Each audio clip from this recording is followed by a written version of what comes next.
다 같이 신앙 고백 하시겠습니다. 나는 전능하신 아버지 하나님, 천지의 창조주를 믿습니다. 나는 그의 유일하신 아들, 우리 주 예수 그리스도를 믿습니다.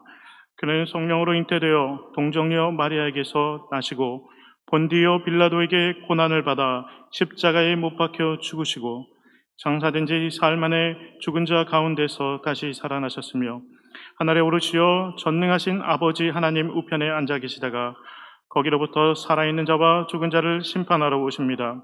나는 성령을 믿으며 거룩한 공교회와 성도의 교제와 죄를 용서받는 것과 몸의 부활과 영생을 믿습니다. 아멘.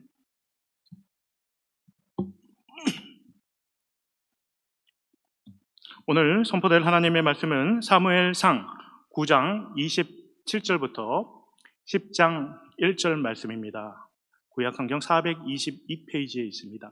사무엘상 9장 27절부터 10장 1절 이 두 절의 말씀을 우리 함께 봉독하도록 하겠습니다. 9장 27절입니다. 성읍 끝에 이름에 사무엘이 사울에게 이르되 사완에게 우리를 앞서게 하라 하니라. 사완이 앞서가므로 또 이르되 너는 이제 잠깐 서 있으라. 내가 하나님의 말씀을 내게 들려주리라 하더라. 이에 사무엘이 기름병을 가져다가 사울의 머리에 붓고 입맞추며 이르되 여호와께서 내게 기름을 부으사 그의 기업의 지도자로 삼지 아니하셨느냐. 아멘. 복된 새벽 제단에 오늘도 하나님을 뵙고자 나오신 모든 성도 여러분, 그리고 허락하신 자리에서 새벽을 깨워서 또 영상으로 함께 참여하시는 모든 이천중학교의 성도 여러분들께 하나님의 평화가 함께 하시기를 간절히 축복합니다. 어느새 9월이 되었다고 우리 대기도 함께 계절에 반응하는 것 같습니다. 어제 새벽에 오다 보니까 이슬이 이렇게 내려 있었습니다.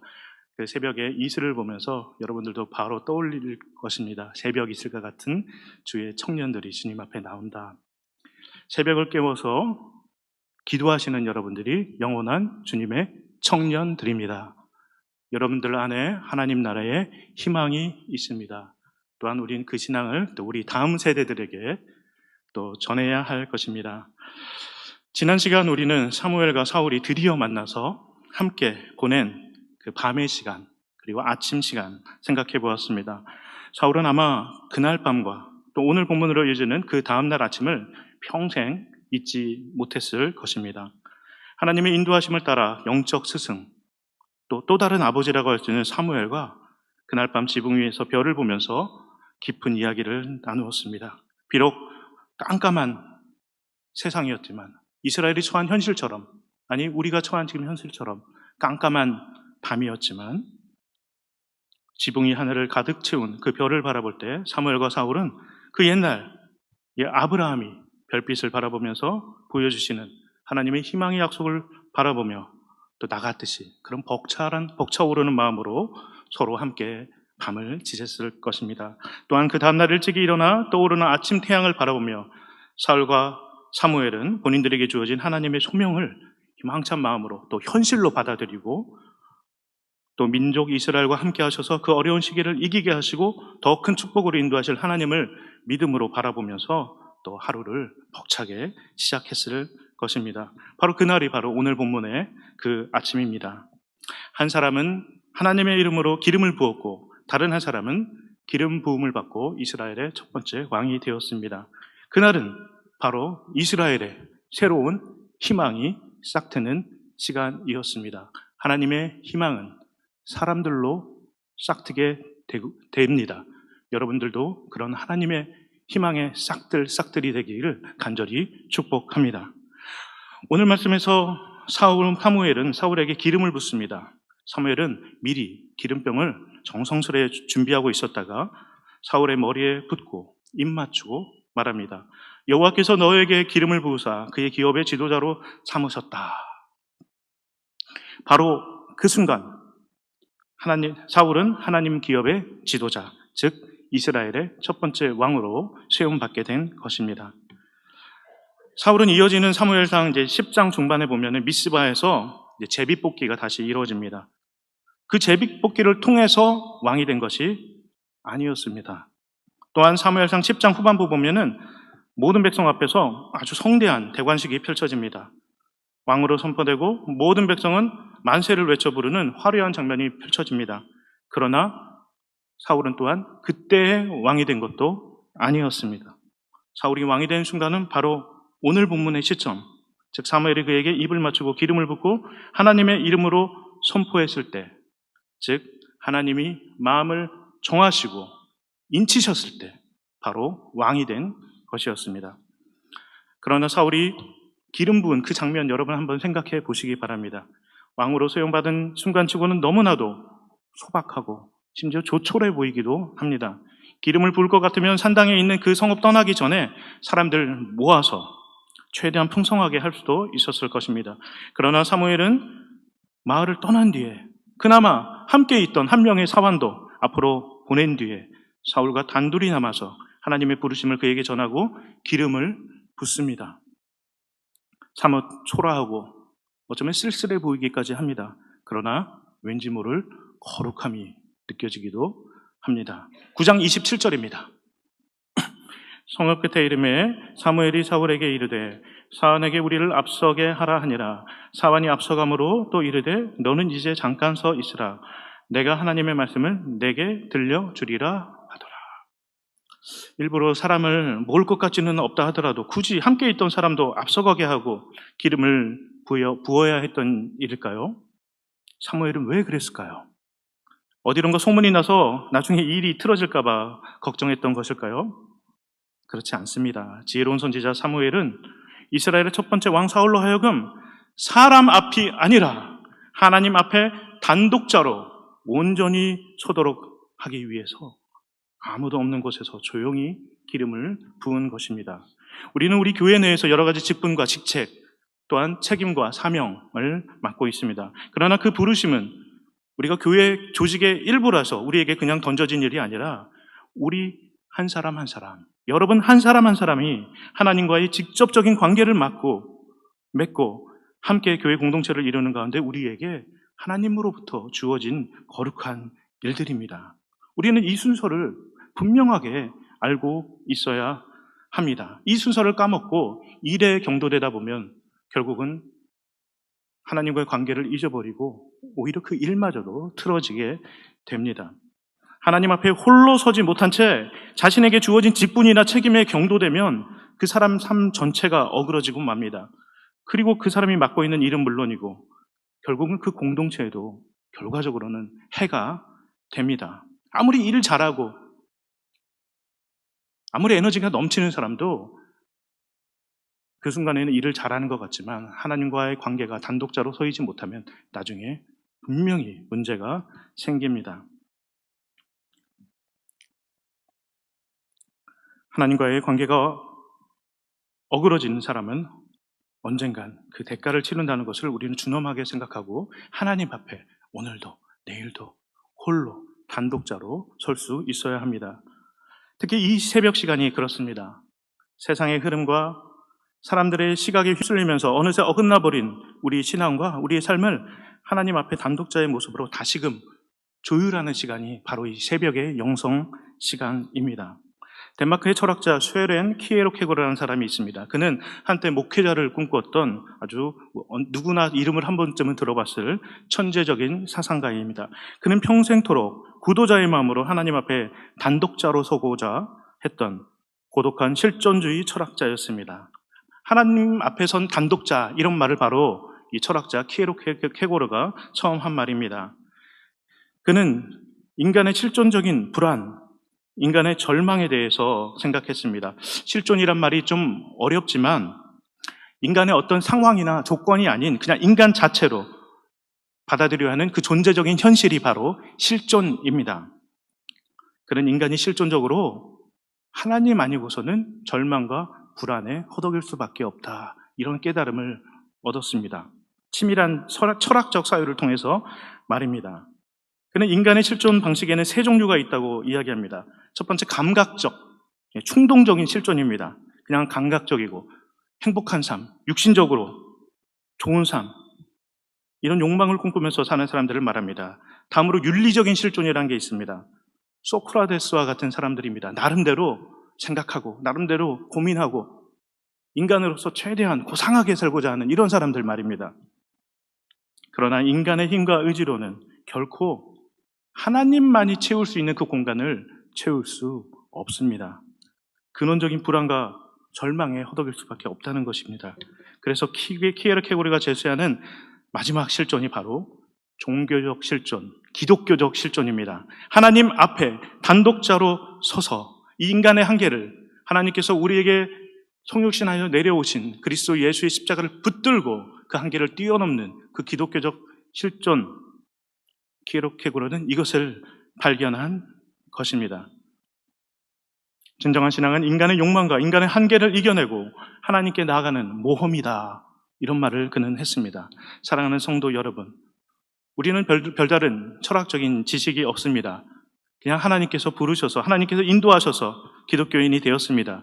하나님의 섭리와 예수님의 사랑 때문에 이 신앙을 갖게 되었고 이 길을 그냥 걸으면서 믿음으로 기독교인의 삶을 살고 있습니다. 그러나 여러분들이 걷고 있는 이 길이야말로 위대한 사상가요 철학자인 그가 평생 고민하고 씨름하여 얻어낸 결론이라는 사실을 우리는 알아야 합니다. 우리의 단순한 신앙이 삶과 인생을 참되게 위대하게 하는 지혜라는 사실을 이 기독교 신앙의 역설을 우리는 알고 감사해야 합니다. 고린도전서 1장 18절부터 20절 말씀입니다.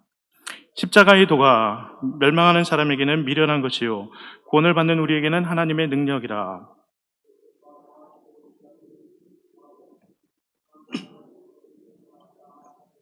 지혜 있는 자가 어디 있느냐? 선비가 어디 있느냐? 이 시대의 번론가가 어디 있느냐? 하나님께서 이 세상의 지혜를 미련하게 하신 것이 아니냐? 아멘. 키에르케고르는 말년에 여러 편의 기도문을 남겼습니다. 그 기도문은 키에르케고르의 기도라는 책으로 지금도 서점에서 팔고 있습니다. 그리고 이 기도문이 너무 아름다워서 20세기의 위대한 작곡가인 사무엘 바버라는 작곡가는 그 기도문에 오케스트라와 합창과 독창으로 구성된 장대한 음악을 남겼습니다. 그 기도문의 일부를 제가 읽어드리겠습니다. 하나님께서 내게 소원을 묻는다면 나는 부나 권력을 달라고 하지 않겠습니다.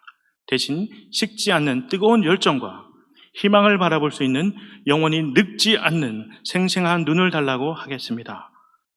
부나 권력으로 인한 기쁨은 시간이 지나면 시들지만 세상을 바라보는 생생한 눈과 희망은 시드는 법이 없기 때문입니다. 얼마나 깊이 있는 기도입니까? 사랑하는 성도 여러분, 우리도 세상의 부와 세상의 힘에 경도되지 말기를 간절히 소망합니다. 혹시 여러분들에게 세상의 부와 권력이 남들처럼 없다고 느끼신다면 오히려 그 자체로 감사하시기 바랍니다. 그만큼 하나님께 더 가까이 나갈 수 있다는 가능성이 더 높다는 것입니다. 그리고 계속해서 더 깊고 더 신비한 십자가의 길, 하나님의 길로 나아가시기 바랍니다. 혹 여러분에게 하나님께서 은혜를 베푸셔서 다른 사람들보다 더한 또 세상의 부나 또 어떤 힘이 주어졌다면 여러분 그 사실에 만족하고 거기에 휩쓸리지 마시기 바랍니다. 오히려 그만큼 그 책임이 주어진 만큼 참된 신앙의 길에서 벗어날 우려가 더 높다는 것을 명심하시고 항상 하나님 앞에 단독자로 서는 거룩한 새벽의 영성을 지켜나가시는 여러분 되시기 바랍니다. 강남 기독교라는 말 들어보셨는지요? 이미 내게 주신 것을, 그 물질적인 것들을, 축복들을 그냥 지켜내고 혹 다시 하나님께서 빼앗아 가질까 봐 두려워서 신앙생활을 하는 사람들 말입니다.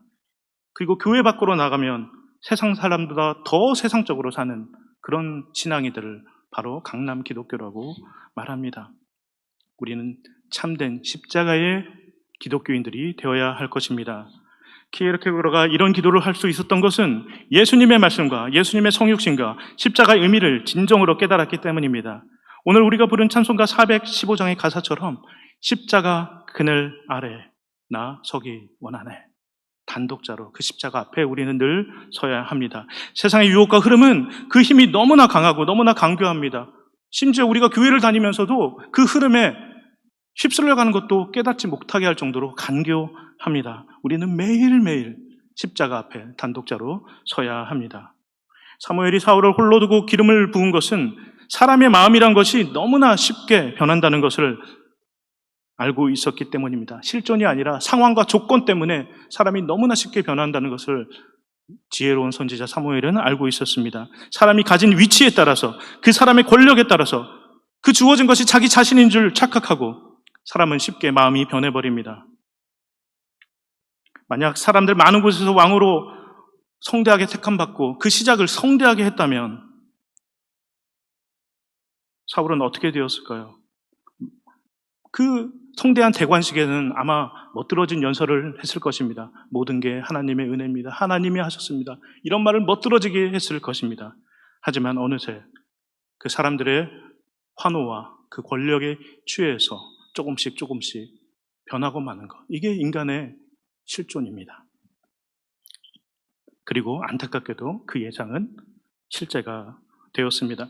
오늘 본문 27절에서 사무엘은 사울에게 이제 너 잠깐 서 있어라. 무슨 말입니까? 기다려라. 이런 말입니다. 그러나 나중에 왕이 된 사울은 어떻습니까? 그에게 주어진 권력과 그 왕권에 경도되어서 사무엘을 기다리지 못하고 제사를 드림으로 결국 하나님께 버림받지 않습니까? 이것이 인간의 모습입니다.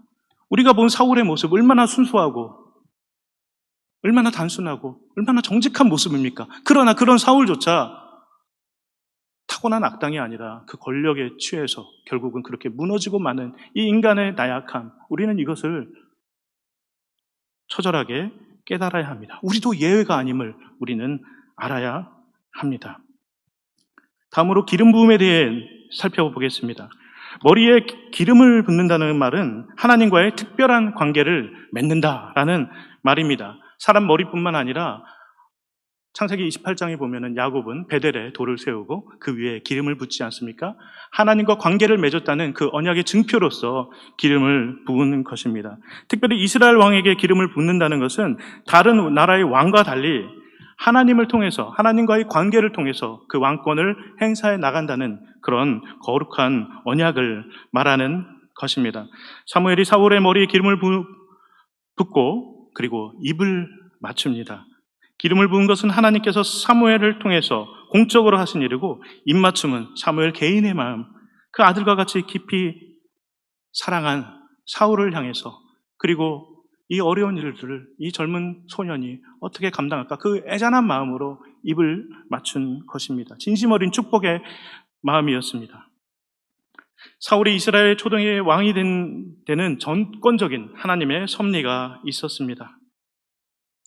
사무엘의 말을 들어보면 여호와께서 내게 기름을 부었다.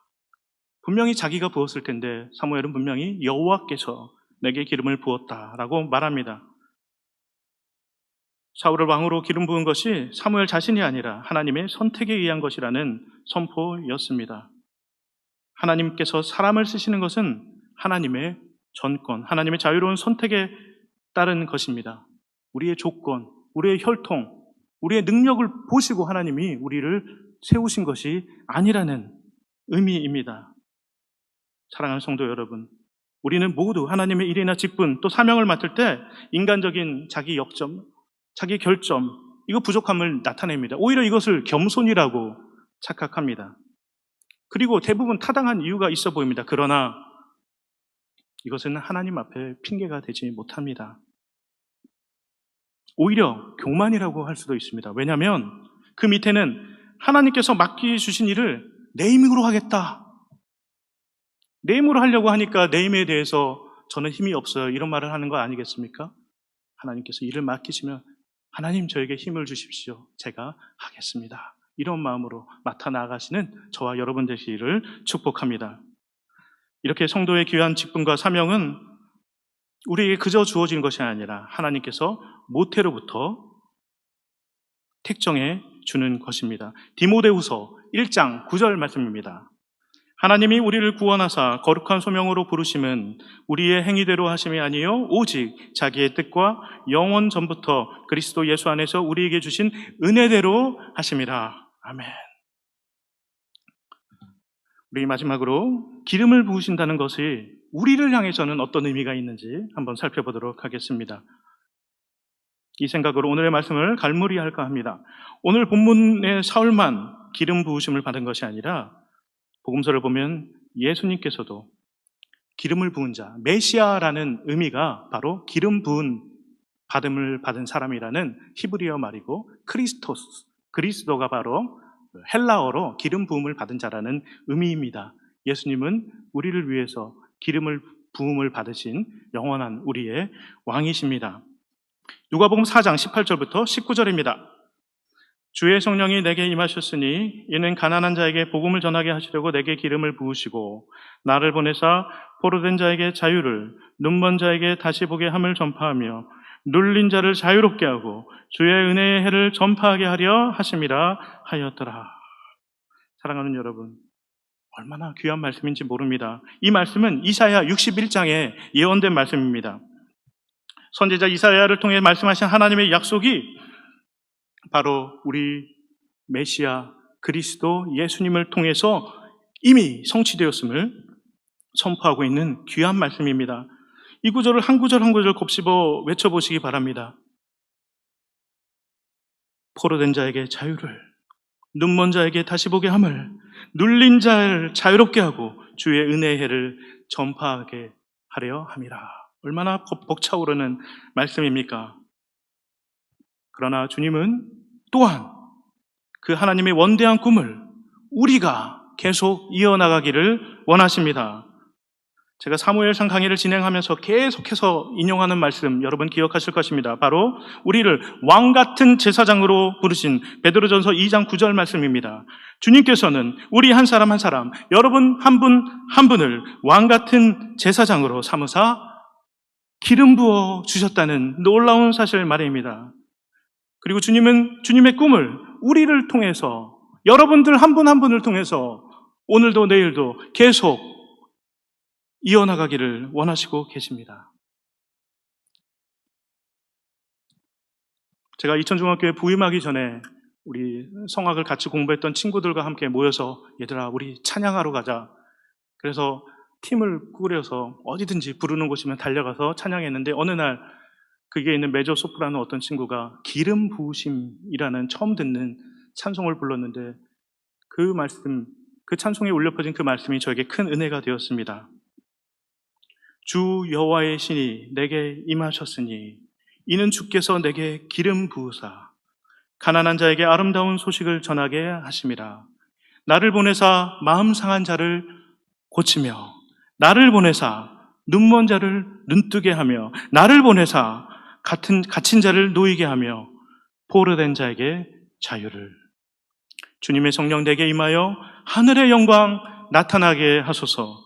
주님의 성령 내게 임하여 하늘의 영광 나타나게 하소서. 아멘. 주님의 성령 여러분들에게 임하사 하늘의 영광 나타나게 되기를 간절히 축복합니다. 기름 부으심이라는 찬양입니다. 이 새벽 예배 마치시고 돌아가시는 길이나 아니면 집에서 꼭 기름 부으심이라는 노래를 찾아서 들으시면서 오늘의 말씀을 마음과 영혼에 다시금 되새기시기를 축복합니다. 하나님께서 여러분에게 기름을 부으셨습니다. 주님의 성령이 여러분과 함께하고 계십니다. 주님께서 여러분들을 통해 일하시기를 오늘도 원하십니다. 주님의 영이 여러분들에게 임하셔서 가난한 자에게 아름다운 소식을, 눈먼 자를 눈뜨게 하고 갇힌 자를 놓이게 하며 포로된 자에게 자유를 주는 일에 여러분들을 써주시기를 간절히 축복합니다. 믿음으로 예수 그리스도를 주님으로 고백하고 여러분들의 마음과 여러분들의 가능성을, 새벽 있을 것 같은 청년들 아닙니까? 그 가능성을 주님 앞에 열어놓으시고 주님이 성령이 여러분들 가운데 임하여서 하늘의 영광이 나타나게 되기를 간절히 소망하고 축복합니다.